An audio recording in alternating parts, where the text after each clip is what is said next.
ఈ వీడియోలో మనం జియో సినిమాలో స్ట్రీమ్ అవుతున్న విల్లీ వాంకా మూవీ రివ్యూ చూద్దాం. మీలో జానీ డెప్ విల్లీ వాంకా క్యారెక్టర్లో నటించిన Charlie on the chocolate factory ఎంతమందికి గుర్తుంది? సో ఇప్పుడు ఆ మూవీకి ముందు జరిగిన స్టోరీ ఏంటి, చిన్నప్పుడు విల్లీ వాళ్ళ అమ్మకి ఇచ్చిన ప్రామిస్ ఏంటి, ఎలాగైనా ఒక పెద్ద చాక్లెట్ షాప్ పెట్టాలనే తన డ్రీమ్ నెరవేరిందా లేదా అనేది ఈ మూవీ స్టోరీ లైన్. ఈ musical fantasy drama last year release అయిన టాప్ 10 హైయెస్ట్ గ్రాసింగ్ మూవీస్లో ఒకటి. ఇంకా ఈ మూవీలో పాజిటివ్ విషయానికి వస్తే హీరో క్యారెక్టర్ అంటే రాముడు మంచి బాలుడిలాగా ఎప్పుడు తన ఫ్రెండ్స్ని అండ్ తనని నమ్ముకున్న వాళ్ళ కోసం ఏమైనా చేయాలనుకుంటాడు.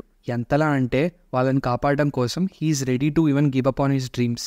ఆల్సో ఈ మూవీలో మదర్ అండ్ సన్ సెంటిమెంట్ బాగా వర్కౌట్ అయింది. హీరో తాలూకా ఇన్నోసెన్స్, నూడిల్స్ అండ్ విల్లీ మధ్యన ఫ్రెండ్షిప్ని చాలా బాగా చూపించారు. విఎఫ్ఎక్స్ అండ్ ఫ్యాంటసీ వరల్డ్ని కూడా బాగా క్రియేట్ చేశారు. బట్ ఈ మూవీలో మెయిన్ నెగిటివ్ ఏంటంటే ఈ మూవీ చాలా ప్రెడిక్టబుల్గా ఉంటుంది. అంటే మనం ఒక బుక్ని 10 సార్లు చదివేసి అదే బుక్ని సేమ్ అలాగే without any wow moments or స్క్రీన్ ప్లేలో కొంచెం కూడా చేంజ్ లేకుండా మూవీ తీస్తే ఎలా ఉంటుంది అంటే లిటరలీ మూవీ రన్ అవుతూ ఉంటుంది and you can easily predict next ఏమవుతుంది అని. ఆల్సో సాంగ్స్ కూడా ఇంకొంచెం బాగుండొచ్చు, మనం రోజు హమ్ చేసుకునేలా అయితే లేవు. ప్రెడిక్టబిలిటీ ఉన్నా పర్లేదు, మేము ఫ్యాంటసీ డ్రామాని ఇష్టపడతామంటే మాత్రం ఈ మూవీని ఒక్కసారి చూడొచ్చు. బట్ మెయిన్లీ మీ ఇంట్లో ఆర్ మీరు తెలిసిన ఎవరైనా చిన్నపిల్లలు ఉంటే మాత్రం వితౌట్ థింకింగ్ జియో ఓపెన్ చేసి తెలుగులో లాంగ్వేజ్ని సెట్ చేసి వాళ్ళకి మొబైల్ ఫోన్ ఇచ్చేసేయండి.